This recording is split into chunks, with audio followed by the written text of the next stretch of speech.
You ever hype a game up in your head, and then when you finally get to play said game, it just doesn't live up to your expectations and you're not a fan of it? That was pretty much me day one with The Evil Within.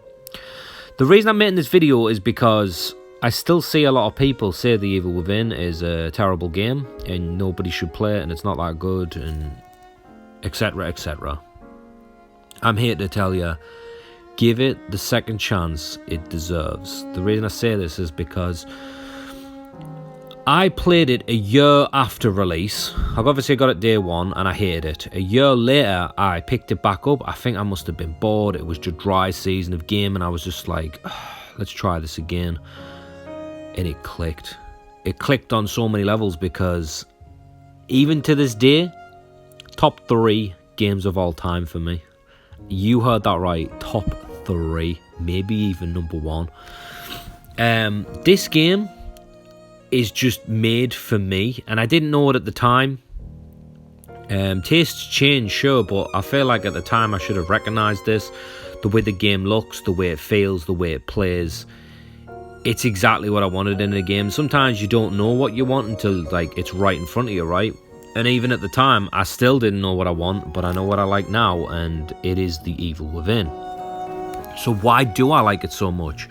And do I understand when people say that it's not a very good game? I completely understand what you're saying when you say this game isn't a good game. It's janky.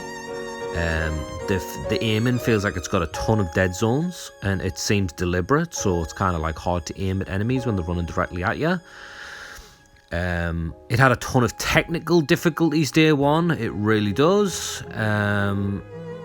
It's not glitchy. I don't want to call it glitchy. I don't. But I get it. Listen, the game is relentless too.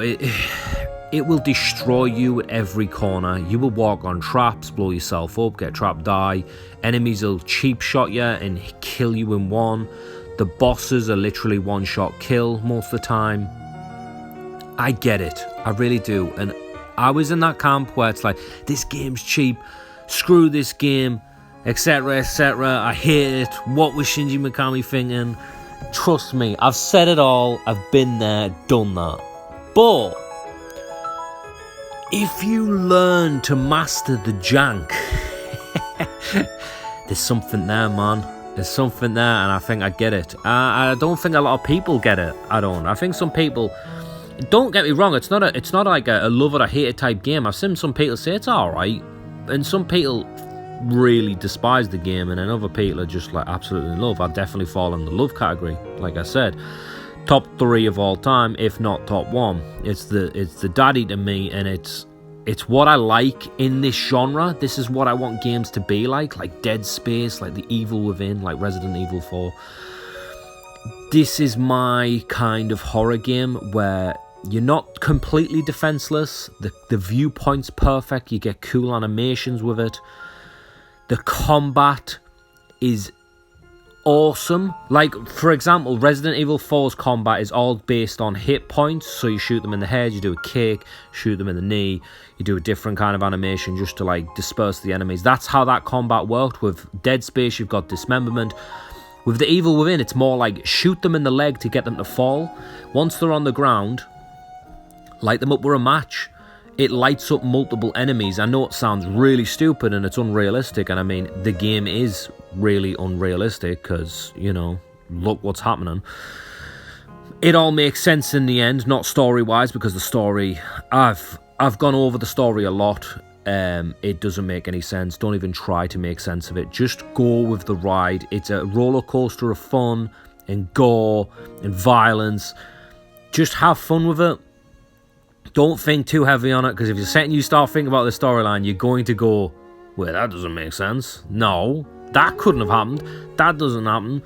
And a lot of the story is told through diaries and journals and stuff like that you find in the game. It's not really too cutscene heavy, which is another reason why I like the game.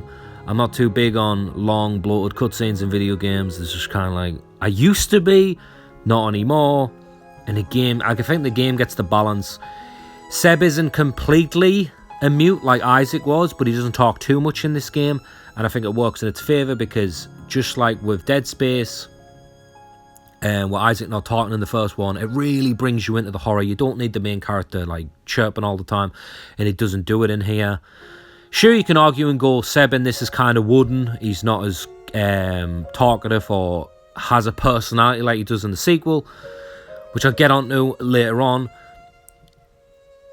He's still a cool character. He's more Clint Eastwood than, I don't know, like Leon from Resident Evil 4, like making funny one-liners and whatnot. But the game, I'm not going to call it a masterpiece because it's kind of wrong to say that, because like I said, it's flawed. It is flawed, it's janky, and it's got some issues. But in today's market, the technical difficulties are gone. All those issues, gone, because although it is 30 frames and that sucks, don't get me wrong, I really wish we got an update to play this at 60. I've heard there's all kinds of glitches involved with 60 and it's really not designed for it.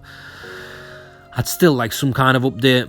Hopefully Microsoft and Tango Gameworks, Bethesda can sort that out for us, because, Microsoft bought this and it's kind of like locked to one system. I really wish that didn't happen, to be honest. I feel like it's wrong to pull this away from PlayStation users, because if there is a third one, hopefully, fingers crossed, it happens, you can't play it on PlayStation even though you've got both the first games on play. It's kind of weird, isn't it?